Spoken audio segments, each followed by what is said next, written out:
Is a blue wave going to wash away Republican majorities in the state capitol this year? That was a question that Republican politicians, activists, and grassroots supporters were asking at the state Republican convention in Milwaukee last weekend. Governor Scott Walker, House Speaker Paul Ryan, and other GOP leaders rallied supporters while acknowledging tough battles at the polls come November. Hey, I'm Jessie Opoien, the Cap Times political reporter. Welcome to Wedge Issues, a podcast about the 2018 election in Wisconsin. Today, I want to give you an overview about what happened last weekend in Milwaukee, where Republicans talked about impending elections, what would happen if Democrats take control of the state house, and there was even some discussion about garter snakes, squirrels, and too much winning.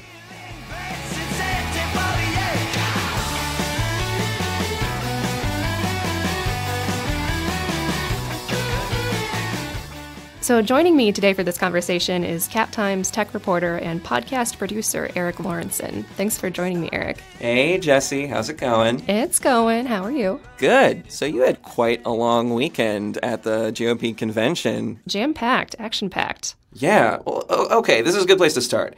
Why don't you tell me, what is the state GOP convention? What is the deal with this event? Yeah, so in Wisconsin, both of the state parties hold annual conventions, statewide conventions each year. They run these a little bit differently. The Republicans had theirs in Milwaukee, and the Democrats will have theirs at the beginning of June in Oshkosh. But this is where sort of every big name within the party gathers in the same room.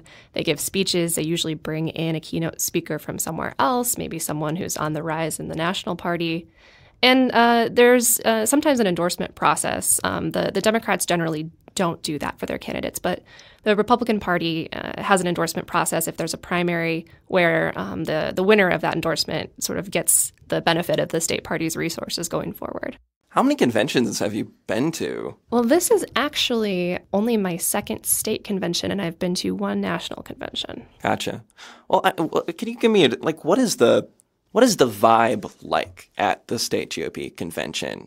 What's the buzz? What's the atmosphere? Yeah, so there's a little bit of partying going on.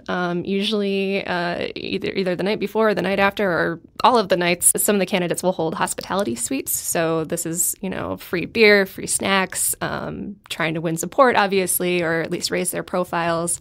And of course, there's a fair amount of just gathering at nearby bars or the hotel bars. So everyone's usually a little tired going into these long days of speeches. But people are excited, fired up. These are sort of the most loyal, most faithful members of the party. These are the people who are out knocking on doors and actually getting candidates elected. So they're really excited to be in the same room with the candidates they support. They're excited to be around each other. They're fired up. They talk about the party's platform. They talk about elections. And based on what you've been telling me about it, they have some fun with it. Yeah, they do have fun with it. It's definitely not all serious. Some of these folks have been giving speeches at conventions for a long time. And this was actually House Speaker Paul Ryan's final convention as a congressman. He announced his retirement recently. So a lot of the speeches were focused on honoring him. Scott Walker gave him a Packers jersey with his name on it. And Congressman Jim Sensenbrenner, who's the longest-serving member of the delegation, he had a little fun with his speech talking about some Christmas presents that Paul Ryan gave him over the years. For example, one year when I was fighting global warming and cap and tax, as I called it, I got an empty big 5-gallon water cooler bottle, which was labeled catalytic converter endorsed by Al Gore from Poland. And what was to be done with the catalytic converter, it was supposed to be put on the back end of a cow so that all the methane gas would be trapped and not cause all of this climate change. He even put Al's picture on it. There was another time where he gave me a half a gallon of prune juice, which I think gave the impression that maybe I was full of it and I ought to eat the prune juice. And another time he gave me a bottle of blue pills to make me happy. Believe. Just to clear up any doubt that you would have had in your mind. So, Jessie, let's talk about some of the big issues that were sort of on the minds of some of the GOP leaders at this convention. There seemed to be a lot of talk about the blue wave. What were people saying about that? Yeah, there were sort of two major themes and two components to this. One is just sort of reciting, going over the Republican record, talking about what Republicans have achieved while holding majorities. And so that's Paul Ryan talking about what Congress has done and state leaders talking about what they've done here in Wisconsin, and then sort of providing the counter to that, saying, here's what Democrats would do if they took power. And it was, a mix of energizing supporters and saying, don't worry, we got this, but at the same time, maybe wake up a little bit and get active, because you can't win an election without the support of your grassroots supporters. Right. In terms of the defiant sort of camp, it seemed like legislative leaders in particular were sort of rallying the crowd and sort of in defiance of this idea that a blue wave is going to come crashing down and lead to more democratic power. Yeah, they were. Assembly Speaker Robin Vos and Senate Majority Leader Scott Fitzgerald both basically said, don't worry about it. There's no blue wave coming to the state legislature.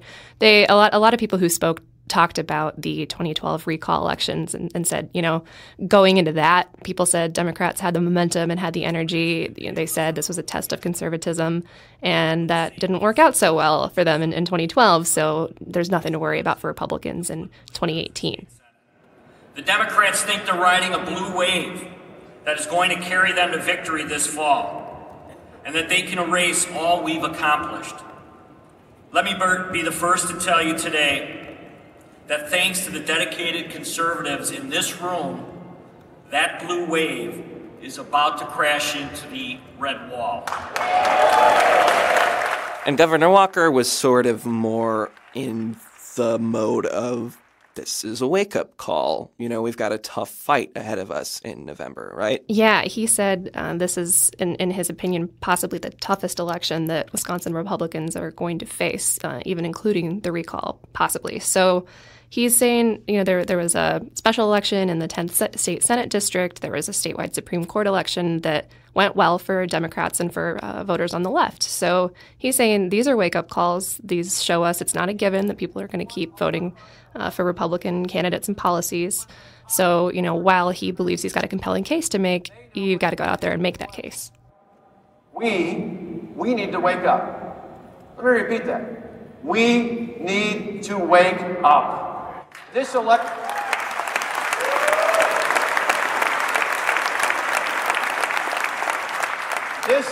is going to be tougher than anyone we've had so far, and the consequences are greater than ever. Okay, so Jessie, you did mention some of the rhetoric going on about the Democratic agenda here. Like, what would happen if a blue wave were to come to pass? What Democrats sort of have in store for the state, according to these Republicans? What were some of the things that they were talking about here? Yeah, so this was basically Lieutenant Governor Rebecca Kleefisch's entire speech. She latched onto a proposed constitutional amendment that State Representative Chris Taylor had introduced, a Democrat from Madison, a few months ago. And this is basically a laundry list of the dream for Democrats. So getting rid of concealed carry, increasing access to abortion, progressive income tax, things like that, and basically saying, the lieutenant governor saying, this is your worst nightmare, Republicans. And her speech pointed that out colorfully. It talked about the balance between environmental protection and economic development, and she had some kind of fun ways of explaining how that might work. They want embedded in our Constitution that when there is some challenge in economic development, when basic and fundamental knowledge would suggest that there is some measure between progress and protection, when there are jobs at stake, but you want to assure that we have clean air and clean water, and as conservatives, we believe in conservation, they believe that every time, under every circumstance, the Constitution should read that we kill the jobs and save the squirrels. We believe in our party that there is always a balance, but that we should always know that people come before garter snakes. Okay, so when you mentioned squirrels and garter snakes, I did think that there was going to be some sort of a fable that Kleefisch was going for, in which the garter snake is hunting the squirrel, and there's like a predatory democratic analogy there. She's just talking about two different animals, like an environmental context. Just talking about animals. Yeah. Humans are the focus here, not the squirrels, not even the garter snakes. Not even. I am not a fan of snakes. I would say they're on my biggest fear list. So I'm all on board with putting people before garter snakes. Oh, careful. This is editorializing I know, here, Jessie. I know. I don't know about this. Yeah, it's risky. So that was what Rebecca Kleefisch had to say. Governor Scott Walker carried on with the same theme. He talked about the wake-up call. He talked about getting Republicans energized. And if you've heard Scott Walker speak a handful of times, you may know he enjoys a good call and response. So he used that as a way to rally the crowd and warn them again of what might happen if Democrats took control. If a Democrat is elected as governor, we'll likely lose our majorities in the state legislature. If that happens, all of the positive reforms that we have worked so hard for could be gone. Think about it. Record low unemployment, it could be gone. Lower property taxes on working families and seniors, gone. Balanced budgets, gone. Record actual dollar investments in schools, gone. UW tuition freeze. Photo ID to vote. Lower taxes on small businesses. Protection for the unborn and the elderly. Ability to protect yourself and your family from harm. Lower taxes on farmers and manufacturers. Relief from the health care premiums going up under Obamacare. The right to choose if you want to be in a union or not. Collective bargaining reforms in Act 10 that save schools and local governments billions of dollars across the state. The child tax rebate for working parents and grandparents in this state. Requirements for able-bodied adults to be able to work and to pass a drug test before they get welfare assistance. Foxconn's 13,000 good-paying, family-supporting jobs, and with it, the likelihood that any other employers would ever come or expand in the state of Wisconsin. All of these reforms could very well be gone after the next election. Okay, so as I understand it, last thing that happens at the state GOP convention are endorsements for the impending election. And the big one here was in the Senate race involving Kevin Nicholson, Leah Vukmir, two candidates vying for the GOP nomination to challenge Tammy Baldwin. What happened? Yeah, so this was the only endorsement that was in contention. Each candidate, Leah Vukmir and Kevin Nicholson, gave their speeches. They had people giving nomination speeches, sort of arguing on their behalf. They each had a really dramatic video to make their case. It was pretty intense. Their supporters kind of gathered in each corner, and then it was time for the vote. And what happens is each county... Oh, sorry. A little drum roll. I was doing the drum roll. Okay, well, premature drum roll. Let me know when I do the drum roll. Okay. This is very important. Yes. So each county huddles, and they decide, they're each sort of allotted a certain number of votes, and they decide how many of their votes are going to each candidate. So you get some counties that are split, and some counties that are all in one, all in the other. And for about, 10, so the results like roll in on a spreadsheet that everyone's watching. It's all sort of unofficial until they tally the official results, but you can see the percentages adding up. To win, you need 60%, and it was really close for a little while. So going into this, there's a lot of talk of this kind of almost make or break for Leah Vukmir, because this is her home turf. She's been to a million of these conventions. She knows these people. She should win this endorsement. It was much more of a long shot for Kevin Nicholson. And again, the end result here is the winner gets the state Republican Party's resources behind them. So field offices, potentially staff, potentially voter and donor lists. There's a lot on the line, but it doesn't necessarily end your campaign if you don't get it. So, drum roll. Leah Vukmir won the endorsement. Whoa! I read your story. I already knew that was going to happen, but still exciting. I got caught up in the moment. You did. 73% she won with. Kevin Nicholson basically said this changes nothing. We're still campaigning. We've got our eyes on August and then November. And everyone who was talking, Senator Ron Johnson especially, was making the argument just, please don't bruise each other in this primary, because whoever comes out of this has to take on Tammy Baldwin in November. In 2012, the Republican primary for the Senate race ended up being pretty ugly. The candidates really went after each other, and then Tommy Thompson was sort of left depleted going against Tammy Baldwin, and Republicans are afraid of the same thing happening. So Leah Vukmir has started touring the state. She's got the resources of the party behind her. Kevin Nicholson's still doing his thing. They're still fighting it out. Gotcha. And now you were very excited about one particular piece of audio that you got. I've not listened to this, but I know it involves Sean Duffy, Republican congressman from what kind of area is he representing? So the sort of northwestern part of the state. Gotcha. He's the resident lumberjack and former Real World contestant. Yeah, I don't have any real setup for this audio other than it's about winning. And you remember when Donald Trump was running for president, Sean Duffy was really one of the first people in Wisconsin to get on board with that. But Donald Trump used to talk about, we're going to win so much when I'm president, you're going to get sick of winning.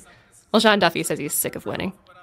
My way out here, I actually got a call from the president. President Trump, he'll call me every once in a while. And I'm like, hey, I'm at the GOP convention, Mr. President. He's like, that's pretty cool, and it's hard to get a word in edgewise with him when he's on the phone. But I managed to tell him, I said, Mr. President, man, this has been pretty impressive. You just captured 5 of ISIS top leaders, right? You brought home 3 American prisoners from North Korea. American unemployment is down. Economic optimism is up. Tax revenue to the federal coffers is up because people are working more.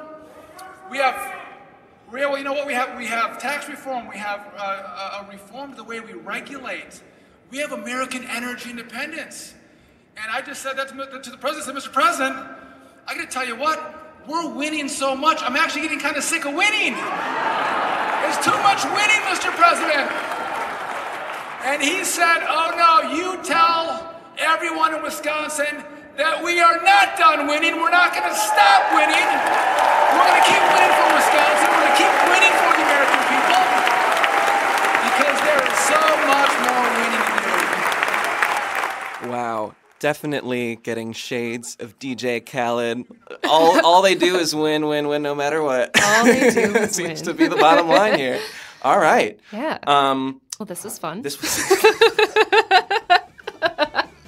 we should do it again. It was a lot of fun. This was great. Thank you for telling me all about your weekend. It sounded like quite a eventful convention. It was. Still catching up on sleep a little bit. Yeah. Thanks for joining me, Eric. Yeah, hey, thank you so much for inviting me. This was fun to learn about what was going on over the weekend. It's nice to have a captive audience. Yeah. Yeah.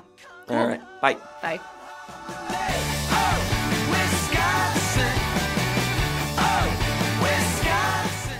Thanks for listening to Wedge Issues. Our theme music is Oh Wisconsin by Loxley. Please subscribe to the show on iTunes, Stitcher, or anywhere else you get your podcasts. And if you like it, please give us a rating or a review. That helps us. And you can reach out if you have any thoughts or ideas for suggestions for future shows. I'm on Twitter at Jessie Opie, JessieOpie, or you can email me at JOPOIEN@madison.com. We'll be coming out with new episodes of this show each week. Now, I know I told you last week that this week you would get to hear from Kelda Roys, one of the Democratic candidates for governor. We ended up throwing in this convention episode instead because it was new and fresh, but next week I promise we'll be back with Kelda Roys, so tune in then. We'll see you next week.